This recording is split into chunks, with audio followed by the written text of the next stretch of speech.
இன்றைக்கி நம்ம இந்த முட்டை கிரேவி எப்படி செய்யறதுன்னு சொல்லிட்டு பார்க்கலாம் வாங்க. வணக்கம். இன்றைக்கி முட்டையை வச்சு சிம்பிளாக ஒரு கிரேவி செய்ய போகிறோம். அதுக்கு நம்ம எப்படி என்னென்ன செய்யலாம், என்ன போட்டு அரைக்கலாம், சும்மா சிம்பிளாக செய்கிறது எப்படின்னு பார்க்கலாம். பூண்டு ஒரு 5-6 பல் போட்டுக்கோங்க மிக்ஸி ஜாரில். இஞ்சி ஒரு சின்ன துண்டு எடுத்துக்கோங்க. ஒரு பச்சை மிளகா, கொஞ்சம் கருவேப்பிலை, அப்புறம் ஒரு 2 தக்காளி கட் பண்ணி வச்சுருக்கேன். இதை சேர்த்துக்கலாம். இந்த மாதிரி நீங்கள் செஞ்சு பாருங்கள், முட்டை கிரேவி சூப்பராக வரும்.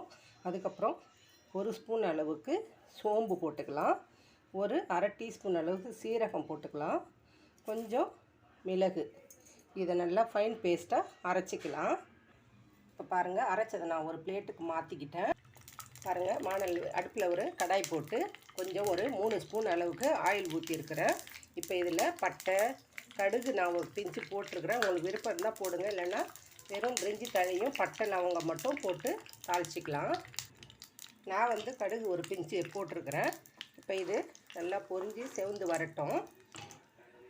முட்டை நமக்கு தேவையான அளவுக்கு எடுத்து நான் 3 முட்டை போதும் இன்றைக்கின்ட்டு போட்டு அவிச்சு இங்கே பாருங்கள், இந்த மாதிரி கீரல் போட்டு வச்சுருக்கேன். இப்போ நம்ம போட்ட கடுகு எல்லாம் பொரிஞ்சிடுச்சு. இப்போ நான் ஒரு பெரிய சைஸில் 2 வெங்காயம் அரிஞ்சு நல்லா பொடியாக சன்னமாக அரிஞ்சு வச்சுருக்கேன். இதை நல்லா வதக்கிக்கலாம். நம்ம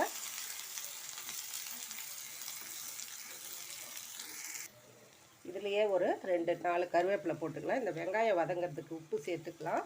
இப்போ இதை நல்லா வதக்கிட்ட பிறகு நம்ம எடுத்து வச்சுருக்க மசாலா பொடியை ஒன்று ஒன்றா நம்ம சேர்த்துக்கலாம்.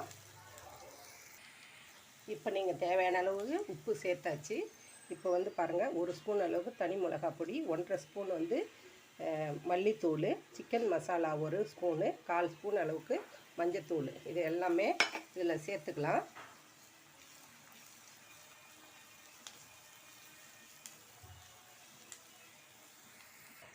இப்போ நம்ம இதெல்லாம் நல்லா சேர்த்து கலந்த பிறகு இப்போ நம்ம அரைச்சி வச்சுருக்க இந்த விழுதை இதில் சேர்த்துக்கலாம்.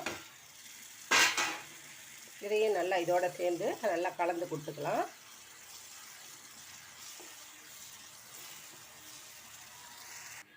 இப்போ இதில் நல்லா கலந்து விட்ட பிறகு இதில் நான் மிக்ஸி அலசின தண்ணி கொஞ்சமாக ஊற்றிக்கிறேன். நம்மளுக்கு கிரேவி அதிகமாக வேணும்னா கொஞ்சம் தண்ணி ஊற்றிக்கலாம்.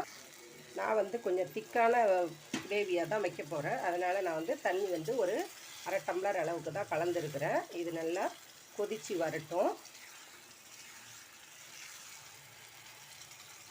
இந்த மாதிரி கிரேவி இருக்கும்போது தான் நல்லாயிருக்கும் சாதத்துக்கு, இட்லி, தோசை. சப்போஸ் மதியானம் செஞ்சிங்கன்னா நைட்டுக்கு நம்ம சப்பாத்திக்கு, தோசைக்கு கூட நம்ம வச்சுக்கலாம்.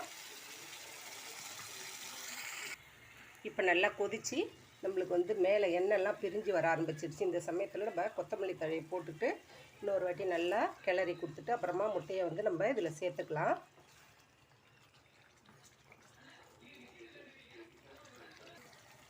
இப்போ நம்ம எடுத்து வச்சுருக்க முட்டையை சேர்த்துக்கலாம்.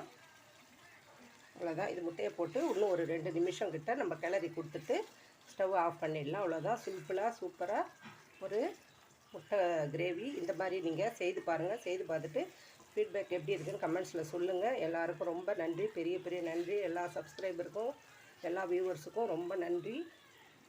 வாழ்க வளமுடன், நாளும் நலமுடன்.